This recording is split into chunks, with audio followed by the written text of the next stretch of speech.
देखिए आपका mathematics continue चल रहा था और आज जो है लास्ट है मैथमेटिक्स। इसके बाद मैथ का कोई लेक्चर नहीं हो, मैथ का लास्ट है। इसके बाद आपके 6 या 7 हैं या 8 हैं, सिर्फ रीजनिंग के लेक्चर। ठीक है, एक तो जो 6-7 लेक्चर आपके रीजनिंग के होने हैं, मुझे उनके टॉपिक बताइए, कौन से टॉपिक आपको करने हैं बताइए।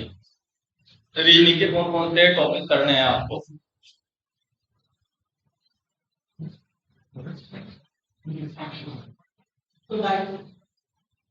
एक तो आपको कराना है मुझे डाइस और दूसरा कैलेंडर और तीसरा रो और डाइस कैलेंडर क्लॉक। देखिए एक आपका ये हो चुका है कोडिंग और डिकोडिंग, हो चुका है ना, ये अल्फाबेट का था और थोड़ा सा सीरीज कंप्लीटेशन भी करा दिया था, सीरीज कंप्लीट का। ठीक है, एक सिलोजिज्म का भी करा दिया था आपका। होता है ना, कुछ कुत्ते बिल्ली थे, कुछ बिल्ली चूहे थे, वो वाले क्वेश्चन भी करा देते रीजनिंग में। ठीक है, तो आपने 3 टॉपिक बताए हैं, और कोई एक दो टॉपिक और हो? Direction, direction sense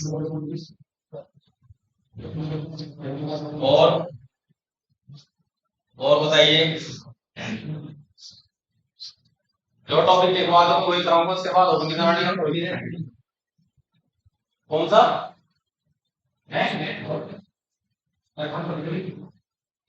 sir reasoning क्या है ना, मैं बता रहा हूँ आपको, कुछ सेंड कर रहा हूँ। सर बड़े टुकड़ टुकड़ के नहीं आते आते हैं, लेकिन कैसी बात है?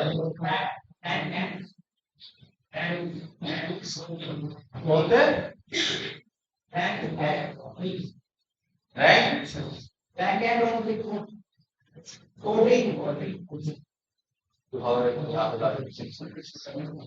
एंड ऑर्डर वाले।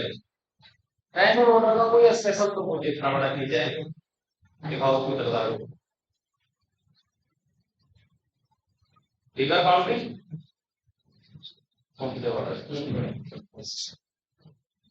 कोडिंग डिकोडिंग होगा, directional sense, total direction, rank and order.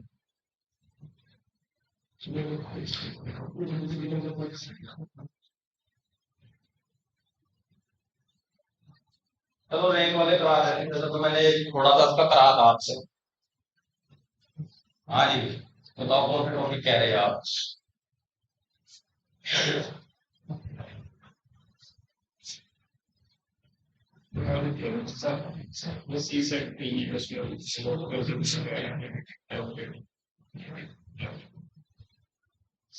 करा दी स्टेटमेंट है डाल स्टेटमेंट स्टेटमेंट स्टेटमेंट बात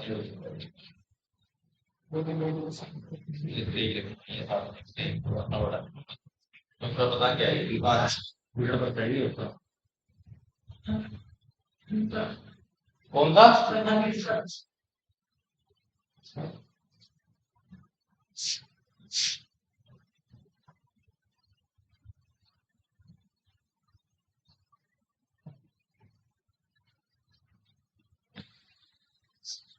देखिए कथन निष्कर्ष है, कथन अवधारणा है, ये कई तरह की चीजें होती है, इनके लिए कोई ऐसा फार्मूला नहीं है।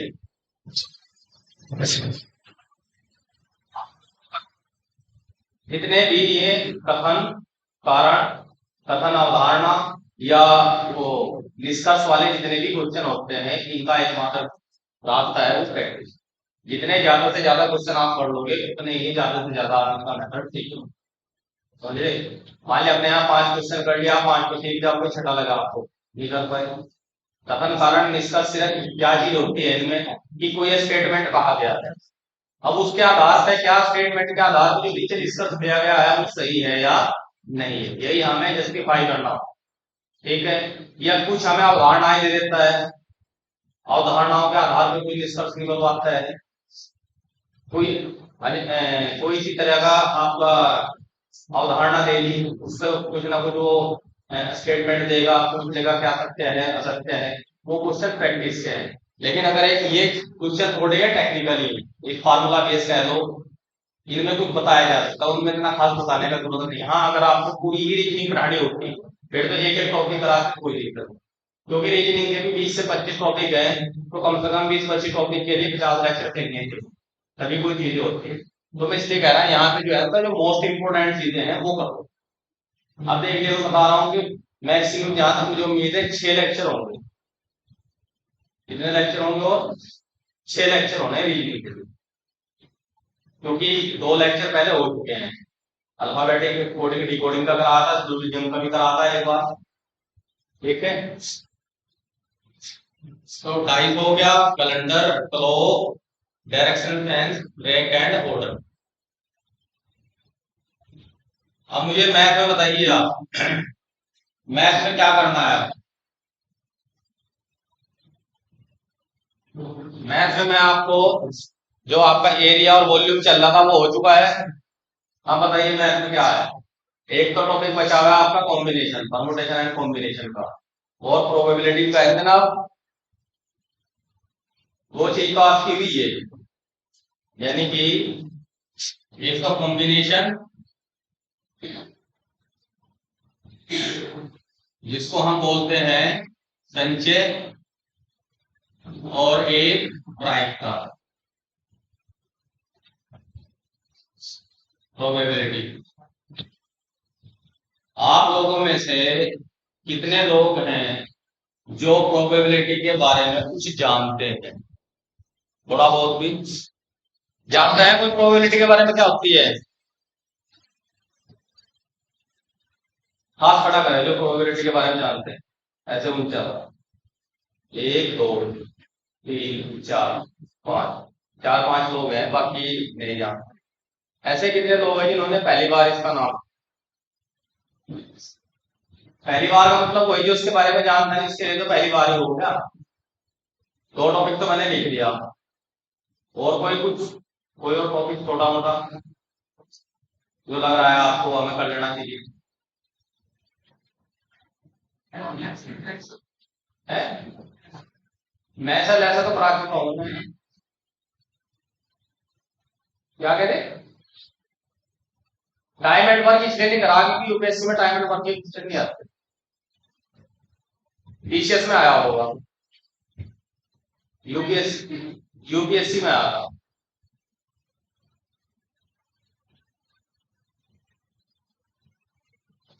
देखते हैं, कोशिश करते हैं तो हो जाए।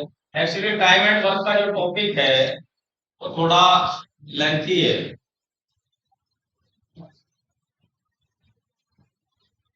यहाँ थोड़ा मैं इसे शॉर्ट कर सकता हूँ, ये भी टाइम पीने वाला है, ये भी टाइम पीने, और आज कंटिन्यू 2 लेक्चर मेरे हैं, तो सोचो मुझे 4 आगे मैंने ऐड कर। ठीक है, तो अब मैं स्टार्ट करता हूँ कॉम्बिनेशन से। ठीक है, कॉम्बिनेशन, कॉम्बिनेशन के बाद प्रोबेबिलिटी, तो थोड़ा बहुत समय बचेगा उस पर वर्क एंड टाइम डिस्कस कर। ठीक है,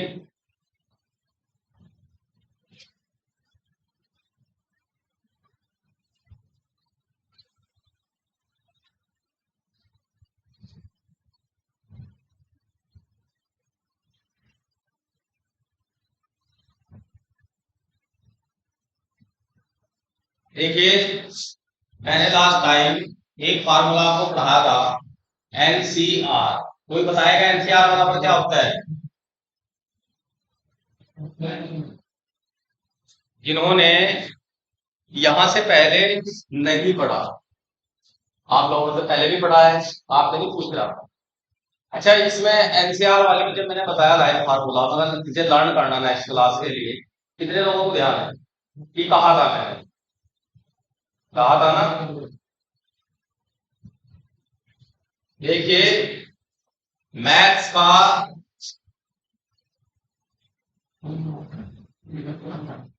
मैथ्स की जो रीड होती है ना, वो रीड ये होती है, वो होते हैं आपके फार्मूला।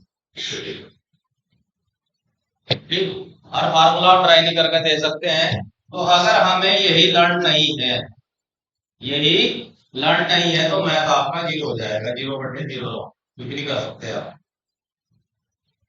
तो एनसीआर बराबर मैंने लिखवा था factorial n, factorial r, factorial n minus r, और फिर इसको मैंने ऐसे भी किया था, ये किसकी वैल्यू है, n P r upon r factorial. यहां से हमारा फार्मूला निकला था कि एन पी आर बराबर factorial r into n C r. इससे निष्कर्ष पे पहुंचे थे, ये आपका क्या है, क्रमचय, और ये हमारा क्या है, संचय। ये जो क्रमचय होता है वो संचय से बड़ा होता है। क्लियर है, क्रमचय किससे बड़ा होता है, संचय से बड़ा होता है।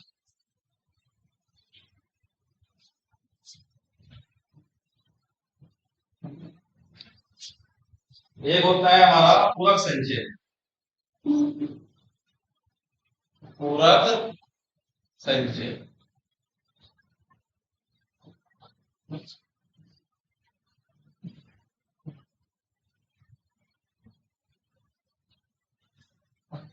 इसको हम कॉम्प्लीमेंट्री भी बोलते हैं,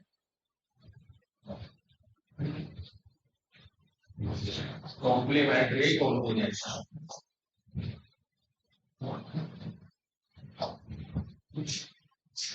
कोटि पूरक कौन किन्हें कहते हैं, इतना तो सबने पढ़ा। दो कोण कोटि पूरक कब कहलाते हैं, और समपूरक 180 डिग्री। ठीक है, कहने का मतलब ये है कि हमारा अगर इस तरह का दिया हुआ है, अगर ये थीटा है तो ये कितना होगा, 90 माइनस थीटा। तो ये एंगल और ये एंगल क्या है, दूसरे के कोटि पूरक। यहीं पे ही अगर एंगल ये थीटा है और ये 180 माइनस थीटा, ठीक, तो इसको क्या कहेंगे, समपूरक कोण। या कह सकते हैं आप ऐसे भी लिख दो आप इसको, अगर ये थीटा 1 मानो और ये थीटा 2, और गिवन है कि theta 1 plus theta 2 equal to 180 degree, तब थीटा 1 एंड थीटा 2 आर समपूरक। समपूरक का मतलब सप्लीमेंट्री एंगल, और कोटि पूरक का कॉम्प्लीमेंट्री एंगल। यहाँ पूरक संचय क्या है, पूरक संचय का मतलब अगर एन सी आर है, हम इसको n C n minus r भी लिख सकते हैं।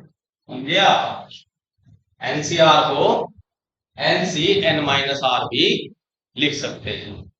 अगर मैं लिखा हुआ है पाई सी 2, तो इसको हम pi C pi minus 2 that is pi C भी हम इसको लिख सकते हैं। ठीक है, अब आइए संक्षेप है जो मैंने आपको समझा भी था कि संचय क्या है। हमारे पास अगर ए बी सी कोई भी 3 वस्तुएं हैं दी हुई है, और मैं कहूं कि इन 3 वस्तुओं में से दो दो वस्तुएं लेकर बने संचयों की संख्या क्या होगी, दो दो वस्तुएं लेकर बने संचयों की संख्या क्या होगी। यही पे आके देख लीजिए, इससे मैं अगर क्रमचय बनाता हूँ, जो फर्स्ट डे मैंने फर्स्ट लेक्चर में आपको कराया था, और इसी से मैं संचय बनाता हूँ। यहाँ पे हमारे पास टोटल कितनी वस्तुएं हैं, 3 वस्तुएं हैं। 3 वस्तुओं में से 2 वस्तुएं लेकर, कितनी वस्तुएं लेकर, 2 वस्तुएं लेकर जो बनेंगे, इधर क्रमचयों की बात करेंगे और इधर हम संचय की बात करेंगे। ठीक है, 3 वस्तुएं दी हुई है, तीनों अलग अलग हैं, इनमें से 2 वस्तुएं लेकर क्रमचय कितने बनेंगे और संचय कितने बनेंगे। क्रमचय में हमने बताया था कि इसको हम अरेंजमेंट भी कहते हैं। क्या कहते हैं इसको, अरेंजमेंट। और संचय हमारा एक तरह से सलेक्शन। क्या है? सलेक्शन। क्या तीन में से दो दो क्या क्या ले सकते हैं हम? ए बी भी ले सकते हैं, बी सी भी ले सकते हैं, सी ए भी ले सकते हैं। ए बी का मतलब पहले ए लिया फिर इसके साथ बी लिया, बी ए अलग होगा, सी बी अलग होगा और ए सी अलग होगा। कितने बने यहाँ पे? 6 बने। संचय क्या होंगे? संचय में ए बी ले सकते हैं, बी सी ले सकते हैं और सी ए। अब हमने ए लिया बी लिया, ए बी ले लो चाहे बी ए ले लो वो एक ही बात है, क्योंकि वहां ऑर्डर का कोई इफेक्ट नहीं पड़ता, क्योंकि वहां हमें क्या किया? संचय कलेक्शन करना, मतलब सिलेक्शन करना है तो दो दो ए बी। अब ए पहले है या बी, इससे कोई इश्यू नहीं पड़ता, तो इनकी संख्या कितनी रहेगी? 3। ठीक। तो हमेशा क्या है? क्रमचय संचय से ज्यादा होते हैं अगर डाटा हमारा सेम है। ठीक है। अभी मैंने आपको बताया था पूरक संचय। पूरक संचय क्या है? N C r equal to n C n minus r. ये इसलिए जरूरी है क्योंकि कैलकुलेशन में हमारे लिए कुछ चीजें आसान कर देता है। एक और हमारा इंपॉर्टेंट चीज है, वह है पास्कल नियम, पास्कल लॉ।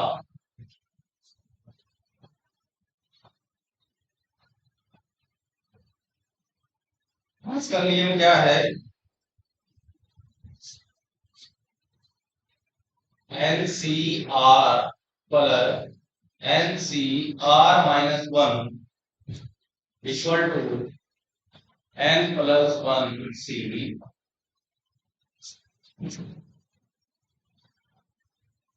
यहाँ पे एन एन है, यहाँ आर आर से एक कम हुआ, तो इन दोनों में बड़ी टर्म कौन सी है? आर रहेगी ना इन दोनों की। यानी कि अगर आर ऐसा है एक के बाद दूसरा एक दूसरे से कम है या एक दूसरे से ज्यादा है, तो जो बड़े वाला होगा वो नीचे आएगा और एन की पावर जो है एन के साथ एक हमारा ऐड हो जाएगा। ये भी एक फार्मूला ही, ये हमारा एक सूत्र है।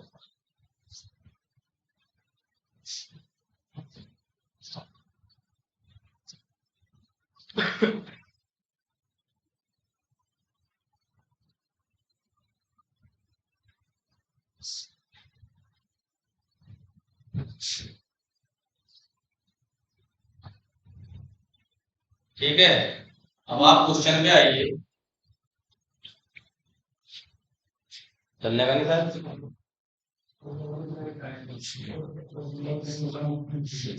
अच्छा, परमुटेशन क्रमचय किस किसने पढ़ा है यहाँ पे? जरा बताना मुझे, हाथ खड़े करना जिसने यहाँ क्रमचय पढ़ लिया। जिसमें पढ़ा था वो कॉपी है या कहीं चली गई? एक बार उसे रिकॉल करें थोड़ा थोड़ा, 2 मिनट के लिए रिवाइज कर ले।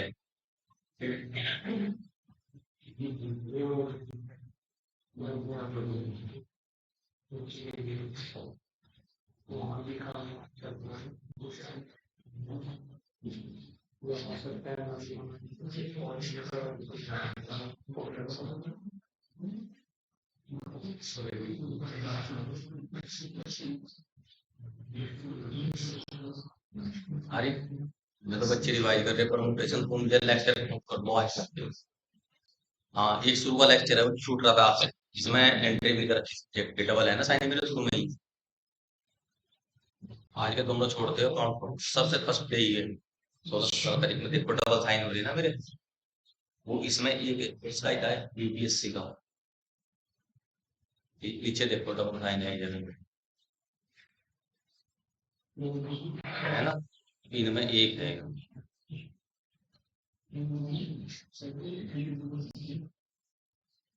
जुलाई में एक ही होगा आपका, है ना? फिर अगस्त में तो होंगे पीएससी में आपके। हाँ फिर अगस्त में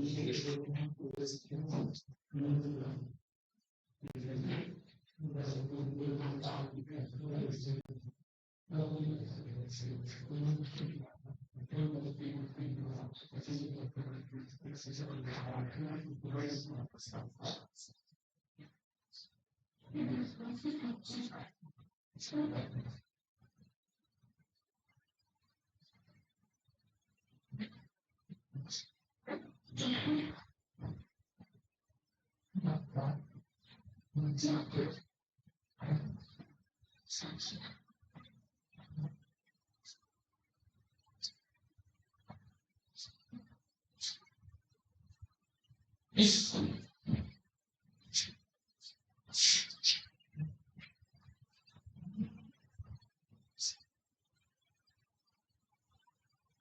अभी एनसीआर का जो फार्मूला मैंने बताया ना, n C r equal to factorial n upon factorial r और फैक्टोरियल एन माइनस आर। उसे भी लर्न कर लो, क्योंकि खड़े होकर मैं क्या फार्मूले पूछूंगा, जब क्वेश्चन कराऊंगा ना तो फार्मूले पूछूंगा।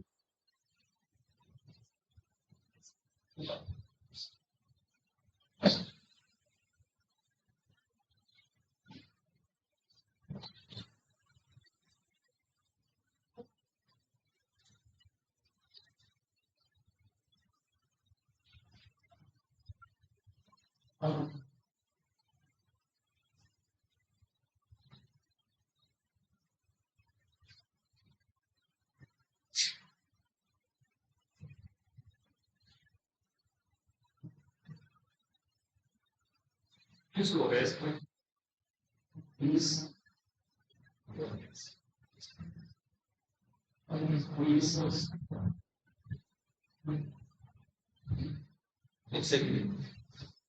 पेन है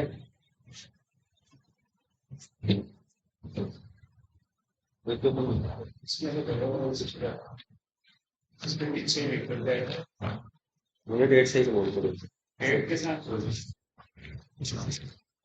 या चलो जुलाई जुलाई के दो, नहीं में एक है। राइट में तो ये क्या हाँ 90 बार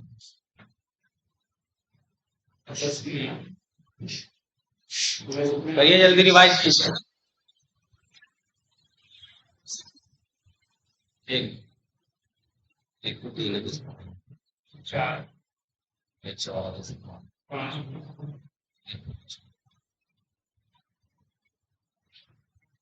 इसका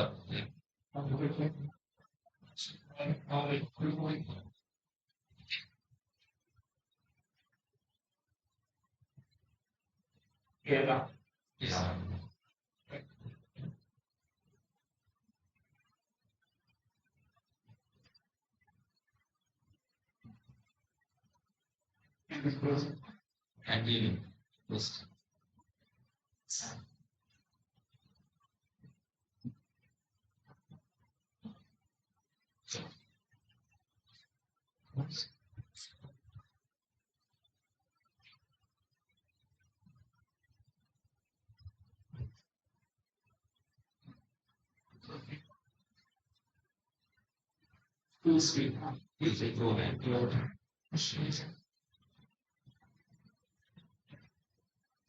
सेकंड एक में दो में दो जाने दो चार में 5 में 2 6 में 8 में 2 में 2 11 में 12 में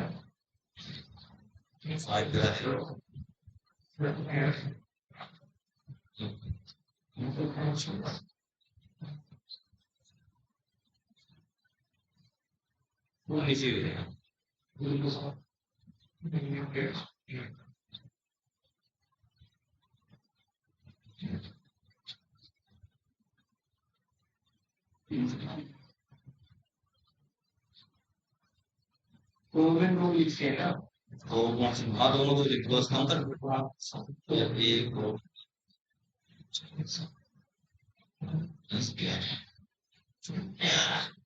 हाँ ये 20 लेक्चर 20 लेक्चर और 2 आज के लगाया था 6 बजे।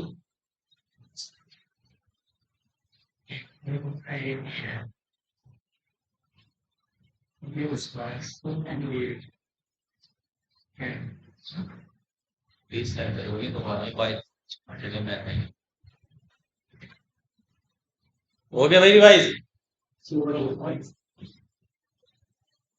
और अलग से उसमें तो बस उसमें जितने भी हो हर महीने से तो बस मान लीजिए कोर्स करो यहाँ पे 2 लेक्चर हो रहे तो 1 महीने के दुनिया में तो हाँ बस स्टेबल करके 1 महीने की पूरी करो और मेरे हिसाब से वही वहां जाके जमा हो जाएंगे। हाँ उसी पे शायद मेरे ख्याल से मेरे पैसा मिलता है और मुझे मिल जाएगा शायद। अब वो नहीं है जैसे पहले था ना वो कंप्यूटराइज पूरे पीडीएफ निकलवाते थे या फिर सब करते थे। तो वे कहाँ की है उनमें करा लो फिर से पड़ेगा वो।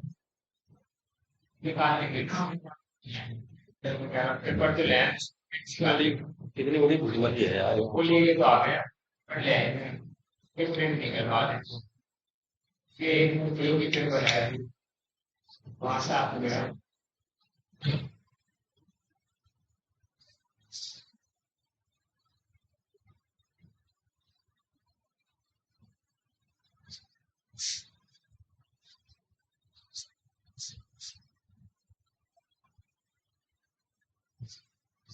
इस क्वेश्चन से आर की वैल्यू निकालिए उनसे पूछा हूँ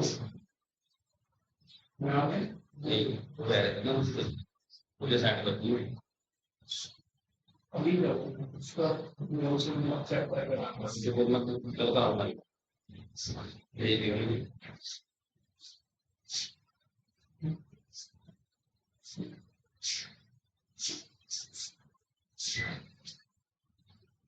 क्वेश्चन तो लिख लिया होगा तो जरूरत नहीं है उसको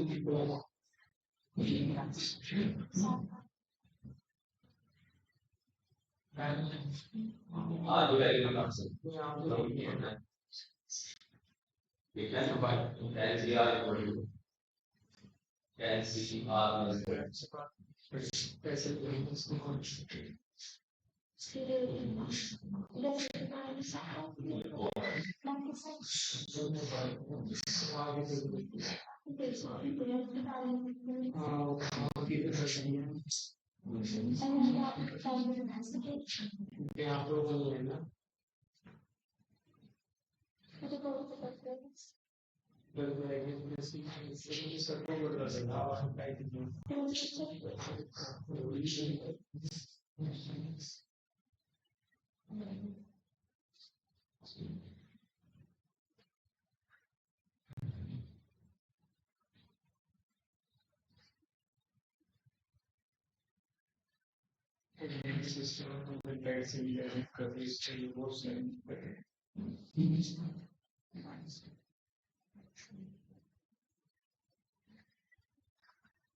देखिए एक चीज लिख लीजिए, यदि n x x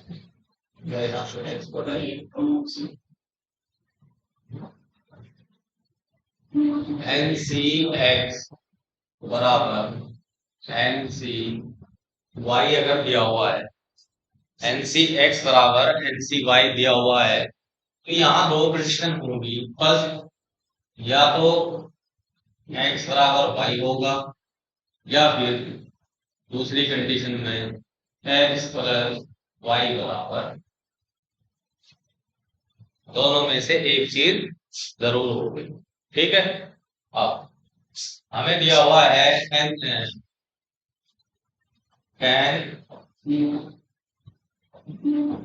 C r equal to ten C r plus, अगर पहली कंडीशन लगाए, हमें आर की वैल्यू निकालनी ना, तो फर्स्ट कंडीशन अगर लगाए तो आर बराबर क्या आ जाता है, आर प्लस फोर, आर से आर कैंसिल हो जाएगा, हमारा वो सीधा नहीं होता। वो तो नहीं रहा ना। दूसरा तरीका लगा के देखते हैं, एक्स प्लस वाई बराबर एन, यानी कि इसका और इसको अगर हम ऐड कर दें, ये किसके बराबर हो रहा है, टेन के।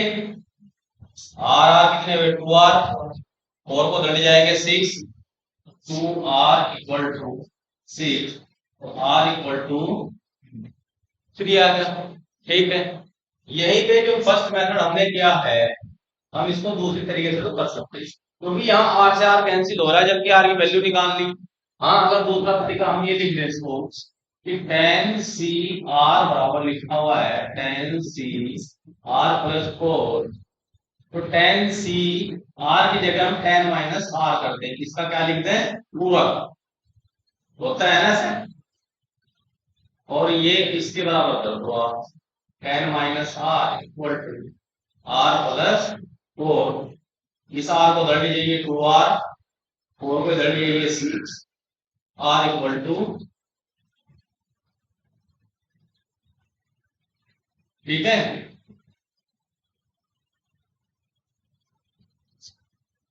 इस तरीके से आप कर सकते हैं ऐसे।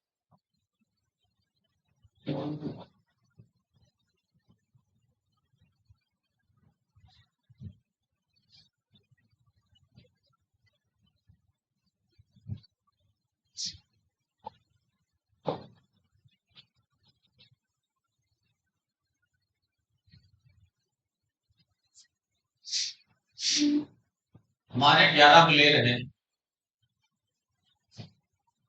ठीक है, हमें इसमें से 9 प्लेयर चुनने हैं। कितने प्लेयर चुनने हैं, 9। तो कितने प्रकार से चुन सकते हैं, 11 में से 9 प्लेयर चुनने हैं। तो सर टीम तो 9 प्लेयर कौन से गेम में होते हैं, है कोई गेम ऐसा जिसमें 9 खिलाड़ी होते हैं,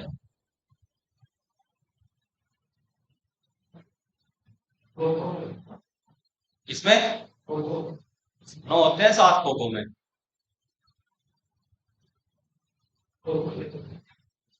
9 होते हैं। फुटबॉल में कितने होते हैं,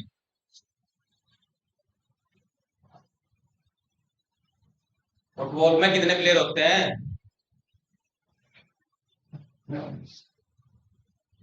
अरे सभी गेम्स का पता होना चाहिए, कौन सा सिंगल है, कौन सा डबल है, कौन सा युगल है, किसमें 7 प्लेयर हैं। जब वॉलीबॉल में कितने होते हैं, वॉलीबॉल 7 तो नहीं होते कहीं,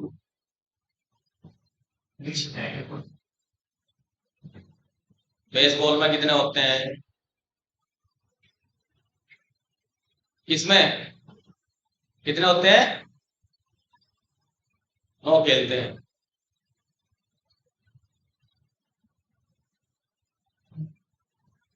क्रिकेट का तो सबको पता होगा कितने प्लेयर हो, कितने प्लेयर होते हैं, कितने होते हैं क्रिकेट में। एक टाइम ऐसा भी याद ना जब 12 प्लेयर होने लगे थे, किसको पता, जब 12 प्लेयर खेलते थे, जब से ही क्रिकेट का नाश होना शुरू हो गया था। बताइए 11 प्लेयरों में से 9 प्लेयरों को हमें सिलेक्शन करना कि 9 प्लेयरों को हम चूज कर सकते। 11 में से 9 प्लेयर हमें छांटने हैं। 1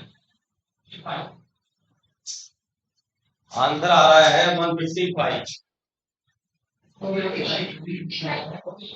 55। ऐसा तो नहीं करते आप लोगों ने,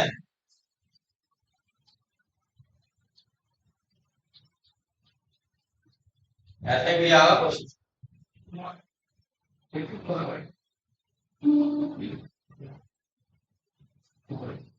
देखिए 9 11 में से जब हम 9 प्लेयर चूज करेंगे,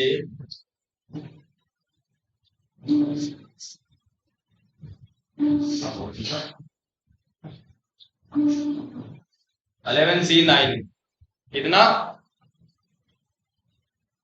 और देखिए अगर 11C9 करें इसको हम कैसे लिखेंगे, फैक्टोरियल 11 फैक्टोरियल 2 और फैक्टोरियल 9, ये लिखेंगे ना, ठीक है। आगे इसको कैसे सोल्व करेंगे हम, 11 फैक्टोरियल, 11 को ऐसे कर दो, 11 गुना 10 गुना फैक्टोरियल 9 फैक्टोरियल 2 इंटू फैक्टोरियल 9, 9 से 9 कैंसिल, 11 दशा में 110 बटे 2 यानी कि 55, ठीक है। अगर आपको और आसान करना है, इसका कॉम्प्लीमेंट लिखो आप, क्या लिखना, कॉम्प्लीमेंट्री। इसका अगर हम क्या लिखते हैं कॉम्प्लीमेंट्री, तो हो जाएगा 11C 11 माइनस 9 यानी कि 11C2। और जब C होता है तो उसका लिए क्या तरीका है, यहाँ पे तो 11 है, यहाँ पे नीचे 2, तो 11 को 2 कदम तक गुणा कर दीजिए, 2 कदम 1 कदम गुणा 2 कदम, एक कम करते हुए 2 कदम तक गुणा कर दीजिए, 11 गुना 10, और नीचे 2 है, इसे 2 कदम चला दीजिए, एक स्टार्ट करके, और इसको कैंसिल, 2 पंजे 10, 11 पंजे 12, ठीक है। अगर कहीं सपोज करो कोई वैल्यू आप ऐसी दी हुई 12C4 या 12C8 दी हुई है, अब ये तो ऐसे करो प्लस माइनस, या नहीं करते 12C8 दिया हुआ जो है ये वाला, इसका कॉम्प्लीमेंट्री लिखो, यानी कि यहां हमें छोटा नंबर बनाना है, छोटा सा है, छोटा कॉम्प्लीमेंट्री से क्या बन जाएगा 12C4।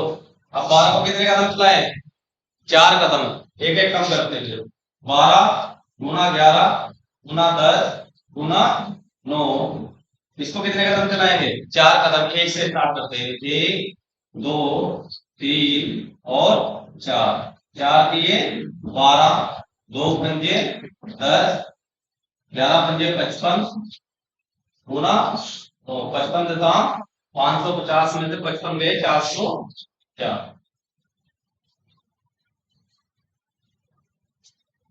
ठीक है। तो सी वालों के हम इस तरह से भी आसानी से कैलकुलेशन कर लेते हैं।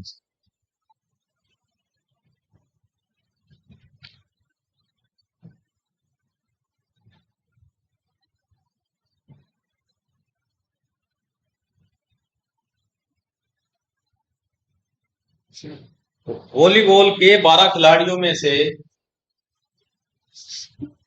क्या है, वॉलीबॉल है,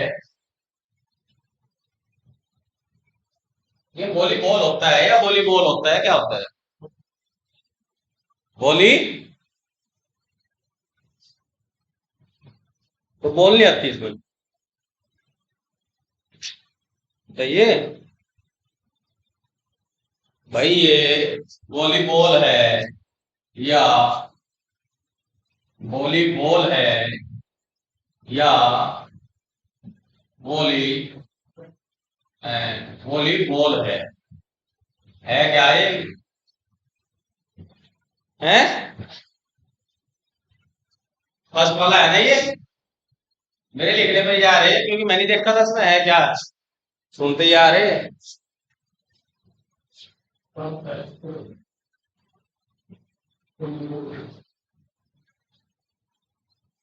इंग्लिश मीडियम का है तो बच्चा यहाँ।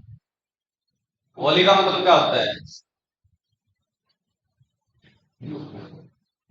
हाँ ताजी जी, वॉली का मतलब क्या होता है?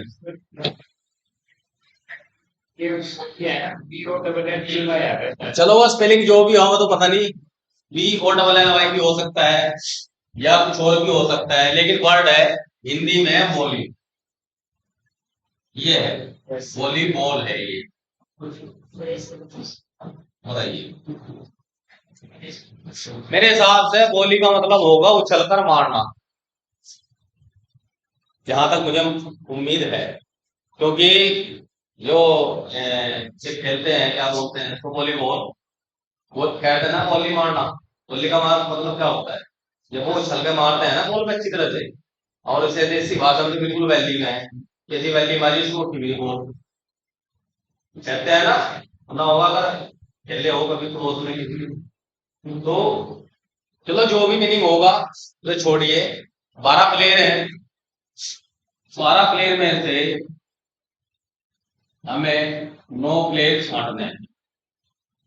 अभी कितने में से छांटे थे हमने? 11 में से 9। अब हमें छांटने हैं 12 में से 9। कंडीशन है नंबर 1,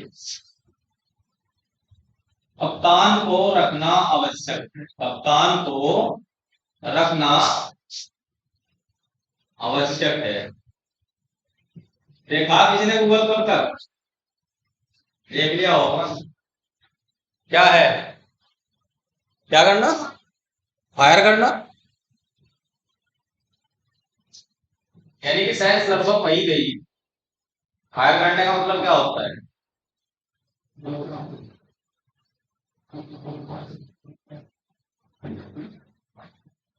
फायर करने का मतलब ये होता है कि फायर करके तो सामने वाले को जवाब दो,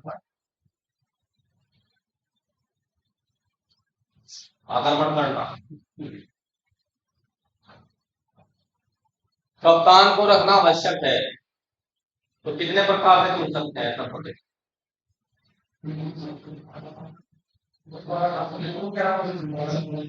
11 में से छटेंगे। क्या लिखूं उसका आंसर? मैं सी में लिखूंगा उसका आंसर यहाँ पे 11C। 11C कितना कितना होगा? 11C। अरे 9 10 11 क्या आएगा?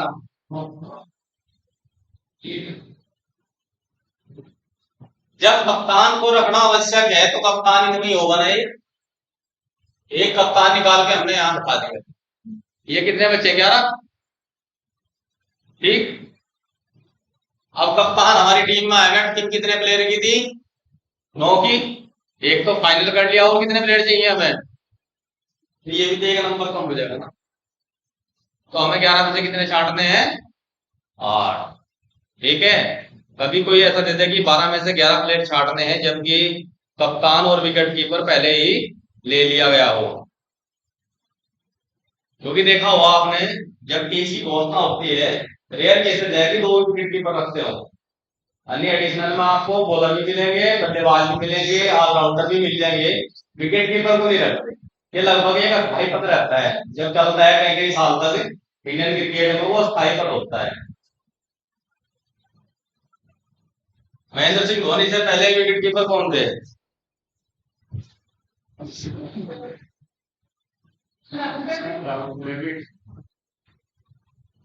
कौन थे? राहुल द्रविड़। राहुल द्रविड़ कोई परमानेंट कीपर थोड़ी थे। नहीं, की तो है। उससे पहले कौन थे? राहुल द्रविड़। राहुल द्रविड़ को तो सिर्फ बल्लेबाजी स्ट्रॉन्ग करने के लिए ही कीपिंग कराई गई थी, यानी कि कीपिंग उन्हें ऑप्शन इसलिए दे दी क्योंकि एक बल्लेबाज अपनी उनके पास हो गया। स्पेशल कीपर नहीं थे। सो पार्थिव पटेल कौन? पार्थिव पटेल ने किया उससे पहले से। और दुनिया का सबसे अच्छा विकेट कीपर कौन हो? कौन? देखियो इंडिया में इतनी क्वालिटी होती नहीं जितनी फेंकते हैं यहाँ फेंक के जो है ना, फेंक फेंक के उससे कुछ बना देते हैं। आप लोगों ने कभी एडम गिलक्रिस्ट की देखी है? वो क्या ना विकेट कीपिंग। एडम गिलक्रिस्ट थे ऑस्ट्रेलिया के, और अफ्रीका के कौन से थे? ये मेरे ध्यान नहीं है। हाँ सर, मार्क बाउचर थे। और वर्ल्ड के अंदर मेरे हिसाब से सबसे अच्छी जो फील्डिंग आज तक रही वो जोंटी रोड की थी, उससे ऊपर किसी की हुई ना कभी होगी। कहने को तो वो फिर फेंकते रहो कितनी भी, क्योंकि आजकल टेक्नोलॉजी बहुत होगी। इस समय जोंटी रोड आए उसमें टेक्नोलॉजी नहीं थी। अगर उस समय आप लाइव मैच देखते थे ना, तो अगर वो ऑफ में खड़े हैं ना, कि बल्लेबाज की हिम्मत नहीं है कि ऑफ में शॉट मार दें, वो कम से कम 15-15, 20-20 फुट तक की डाई मार जाते थे हर मैच में। वो कम से कम 30-40 तो रन बचाते थे, और 1-2 विकेट वो लेते थे जो अदर के बस की नहीं था। सही मायने में तो जोंटी रोड की वजह से ही फील्डिंग का सारा क्राइटेरिया ही चेंज आया, क्योंकि उसी समय फिर इंडिया में कौन आए? ये युवराज हर आए। उससे पहले आपके वो थे गोविंद सिंह, थोड़े में स्टेबलिंग करते थे। फिर मोहम्मद कैफ आए, मोहम्मद कैफ, युवराज सिंह, और फिर ये उथप्पा थे। ये बहुत अच्छे फील्डर रहे। जब ये नए यंग आए तब फील्डिंग का कहीं वो चला है। अदरवाइज हमारे श्रीनाथ और भाई अनिल कुंबले और वेंकटेश प्रसाद ये ऐसे थे कि इनके पैरों के बीच में वो बॉल चली जाती थी, ये उसे नहीं पकड़ पाए थे। ये स्थिति थी।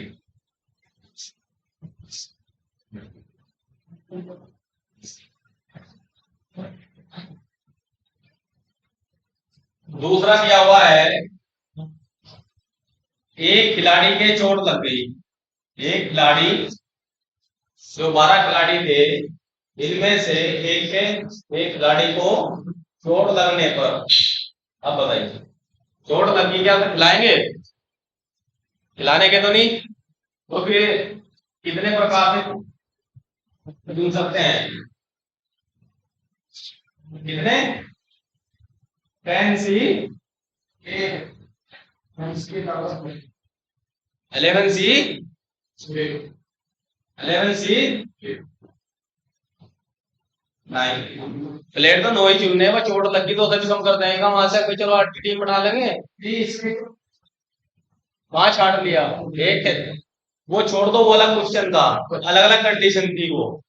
ये अलग कंडीशन है। क्वेश्चन ये है 12 प्लेयर में से 9 प्लेयर छाटते हैं, एक खिलाड़ी के चोट लगी तो कितने प्रकार से टीम का चयन कर सकते हैं? तो कितना होगा? 11। एक प्लेयर कम हुआ तो 11 सी 9। चलो तीसरी कंडीशन अपने आप बताइए। कप्तान के अतिरिक्त, कप्तान के अतिरिक्त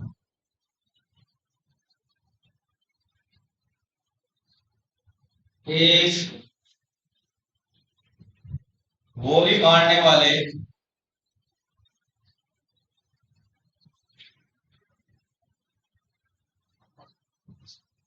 कप्तान के अतिरिक्त एक गोली मारने वाले को भी रखना आवश्यक है, को भी रखना आवश्यक है।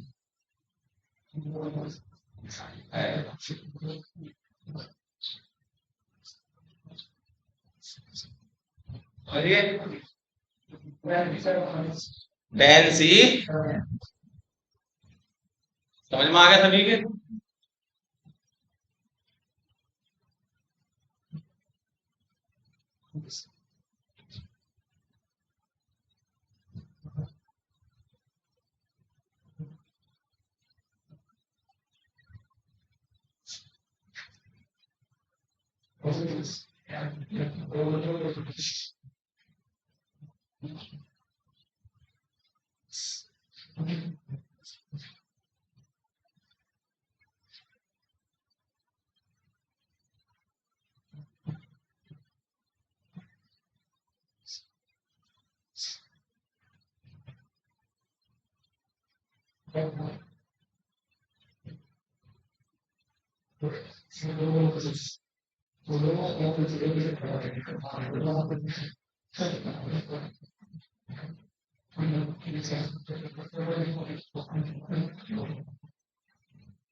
देखिए अब शुरू करते हैं हम प्रायिकता, प्रोबेबिलिटी।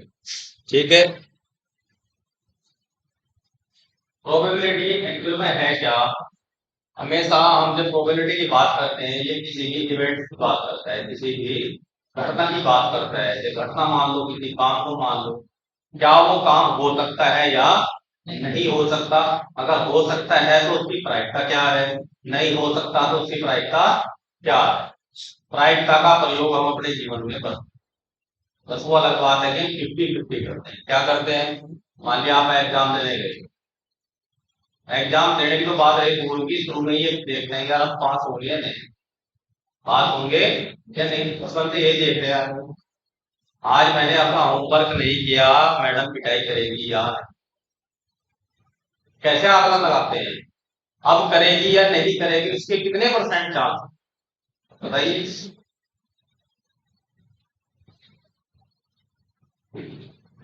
एक आइडिया लगा रहे हैं, इसे स्केल को तो डिजाइन नहीं किया। हाँ, एक स्केल हम जरूर यूज करें। कौन सा?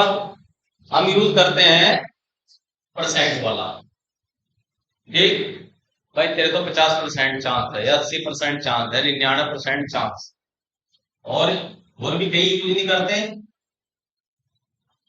क्रिकेट में क्या चल रहा है, वो ड्रीम 11 क्या है, ऑनलाइन खेलते हैं, खेलते हैं ना ऑनलाइन।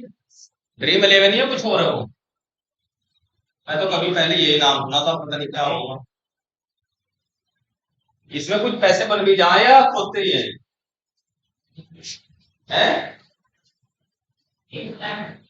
नहीं, टीम सेलेक्ट होती है। इसमें कुछ कोई पैसे वाला बना भी या वैसे ही है? आस पास है कोई जानकार है जिसने अच्छा खासा पैसा कमाया हो? कितने तक कमा रहे हैं?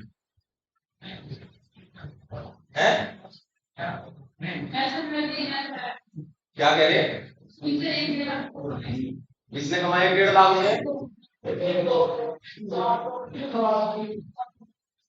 कितने कमा दिए? 4,000 और मिले कितने? 1500। देखिए मैं बताता हूँ, एक चीज ध्यान रखना,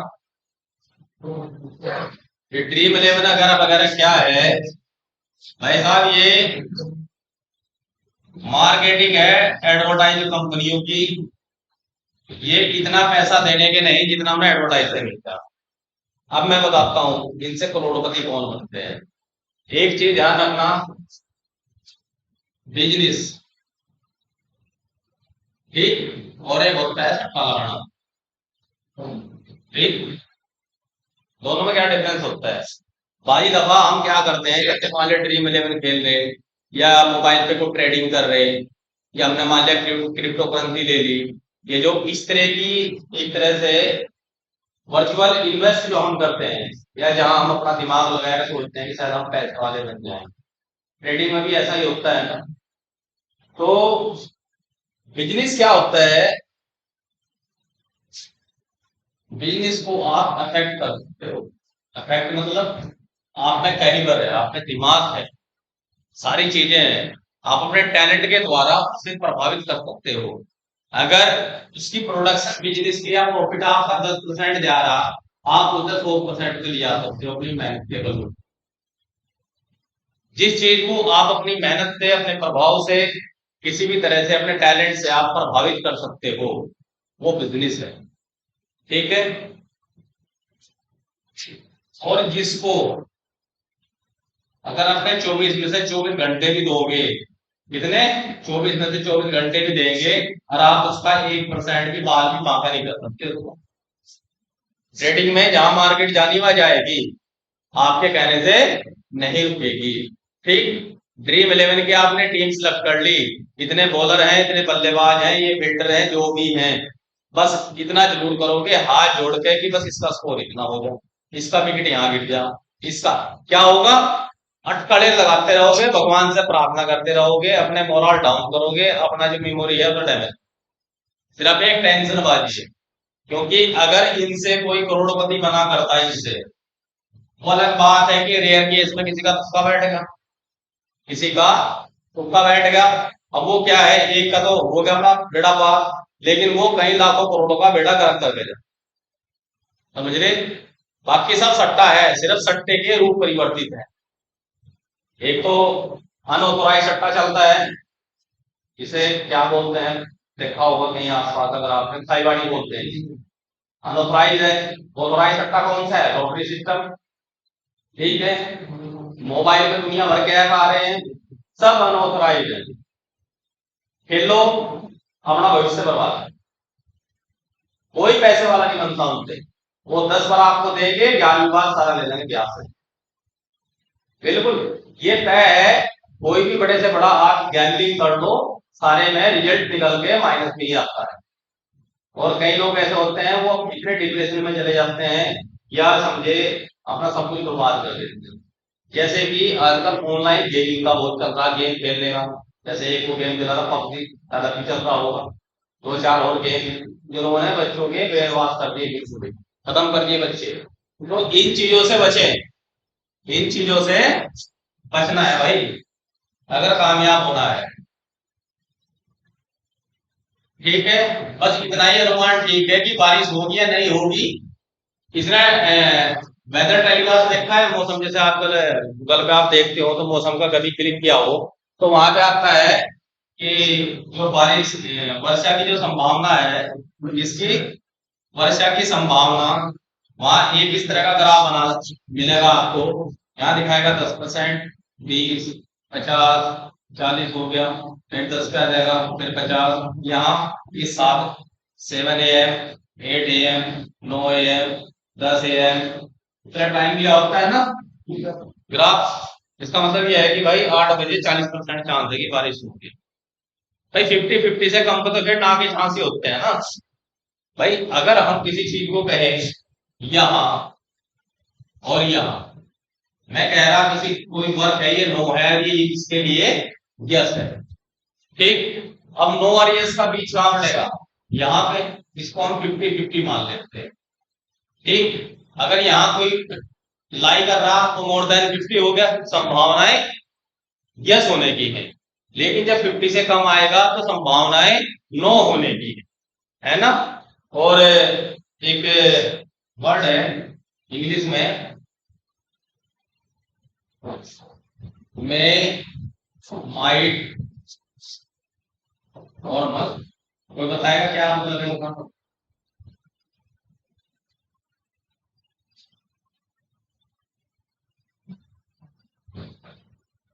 मे माइट मस्ट।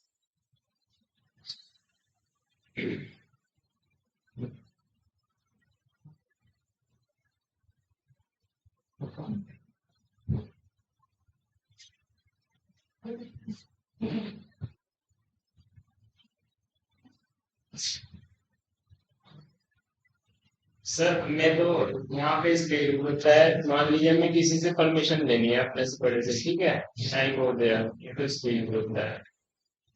कुछ काम ऐसे होते हैं जो कि हमारे लिए जरूरी होता है करने, तो वहां पे मस्ट का यूज होता है, जरूरी के लिए।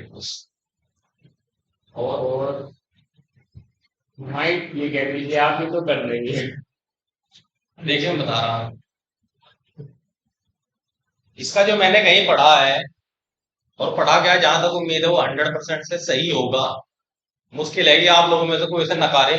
नकारना तब जब कहीं उसके अगेंस्ट कोई ठोस सबूत मिले आप लोग।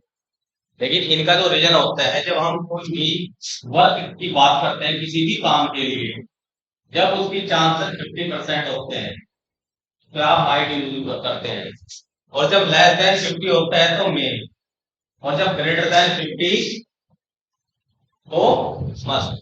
अगर किसी ने ये कहा you may go there, you may go there, तो वहां जाओ।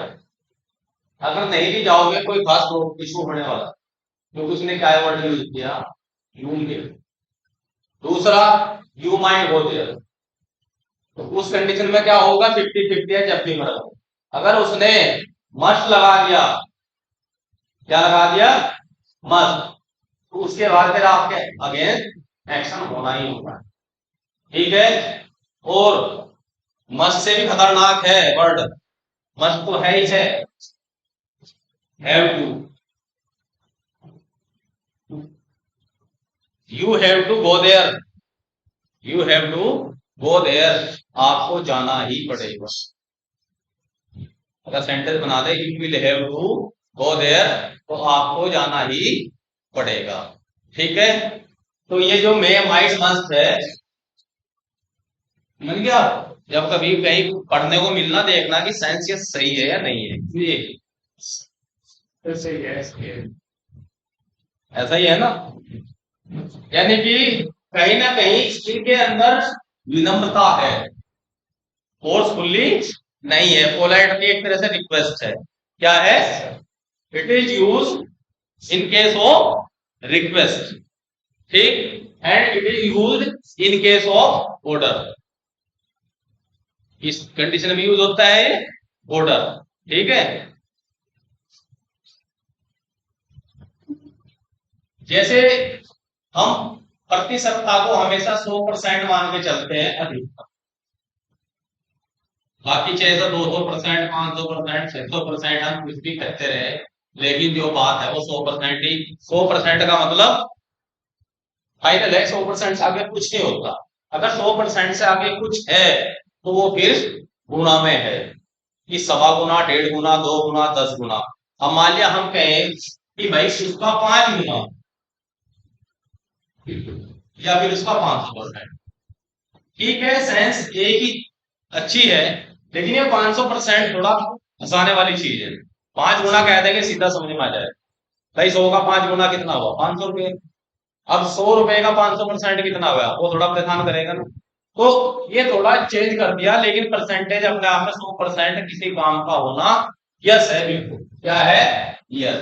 इसी तरह से अगर हम कोई वर्क कर रहे हैं, क्या कर रहे हैं, वर्क, अगर वो हो जाता है यानी कि वो यस है, काम हो गया, तो उसकी प्रोबेबिलिटी 1 होती है। अगर काम नहीं हुआ तो उसकी प्रोबेबिलिटी 0 होती है। प्रोबेबिलिटी का मतलब संभावना, किसी काम के होने की संभावना, यदि कह दिया कि वो काम हो गया, हो जाएगा या होता है, तो उसकी प्रोबेबिलिटी कितनी है, 1। और अगर काम नहीं होगा तो उसकी कितनी है प्रोबेबिलिटी, 0। क्या करें, आवाज नहीं आ रही है।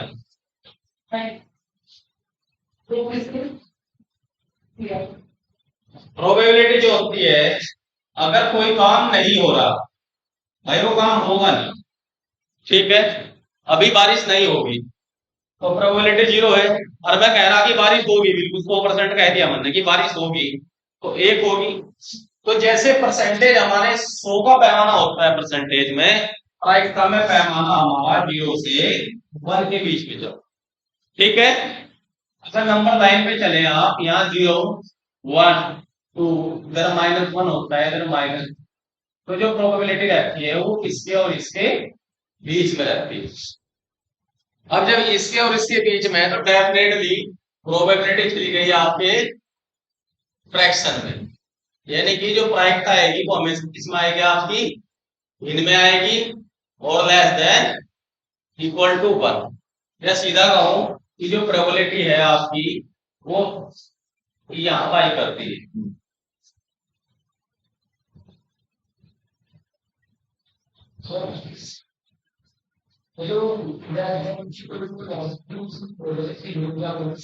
इसे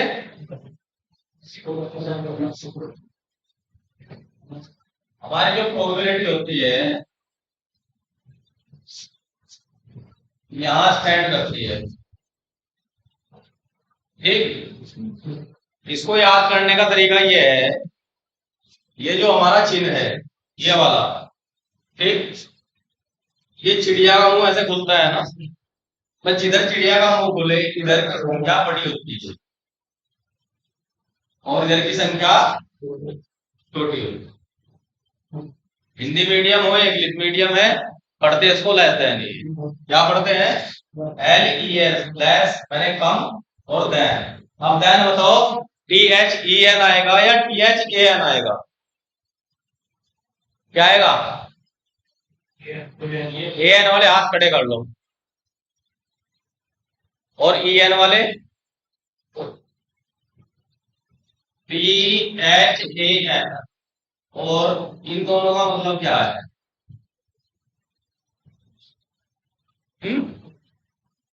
ऊपर वाले का मतलब क्या होता है, हैं? वो तो मुझे पता है, पर पूछ रहा ना, ऐसे कोई चीज नहीं। अपेक्षा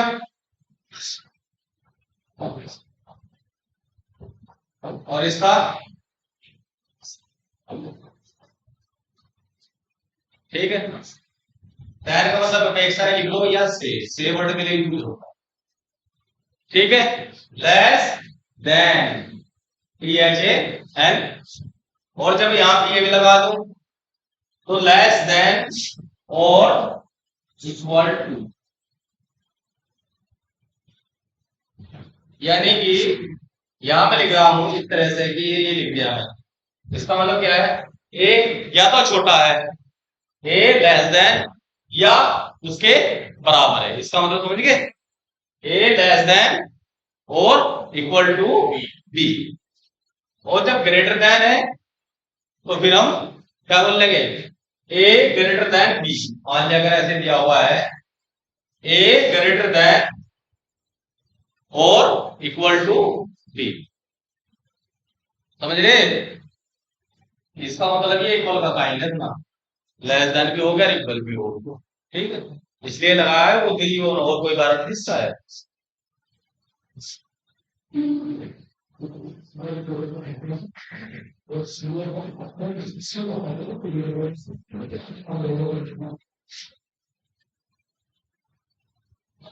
सैंपल स्पेस बढ़ती दर समझती, एक छोटा सा ये हेडिंग है, इसे भी 5 मिनट में लर्न भी करना आपको, क्योंकि इसी के साथ मैं वाटर ब्रेक कर रहा हूँ और जल्दी आना, फिर दोबारा शुरू करूंगा। बढ़ती दर समझती, ठीक है। अगर आपके पास एक सिक्का है, सिक्का है किसके पास, कॉइंस, ठीक है, और टॉस भी किया हुआ सभी ने लगभग, चाहे सहेली के साथ किया हो चाहे ग्राउंड में किया हो जाके मैच के लिए, ठीक है। तो हमारा जो कॉइंस होता है इसमें एक हेड होता है और एक टेल, अगर हम कॉइंस को टॉस करेंगे, कॉइंस को टॉस करते हैं तो क्या आएगा, या तो हेड आएगा या टेल आएगा, दो ही कंडीशन है या तीसरी भी है कोई, दो ही कंडीशन है ना। तो ये जो जितनी संभावनाएं होती है किसी काम के होने की, टोटल संभावनाएं वही उसी का सैंपल स्पेस का। एक डाइस को उछाला, डाइस को उछालने पर कितनी संभावनाएं हैं, 6, वेरी गुड, ठीक है। तो जो टोटल संभावनाएं हैं उन्हीं को ही हम सैंपल स्पेस या बढ़ती दर समष्टि बोलते हैं। सैंपल का मतलब सुना है कभी वर्ड, सैंपल का मतलब क्या होता है, ये तो सुन लिया होगा, मैं इसके सैंपल भरे जा रहे हैं। सैंपल का मतलब नमूना, और स्पेस का मतलब आकाश। यहां पे सैंपल स्पेस का मतलब कि कोई इवेंट्स की अगर बात कर रहे हैं, कुछ भी कार्य कर रहे हैं, तो उसके लिए टोटल पॉसिबिलिटी, टोटल संभावनाएं क्या क्या है, क्या क्या चीजें, ठीक है, जाइए जल्दी से अपना पानी पी के आइए और फिर कंटिन्यू करेंगे आगे।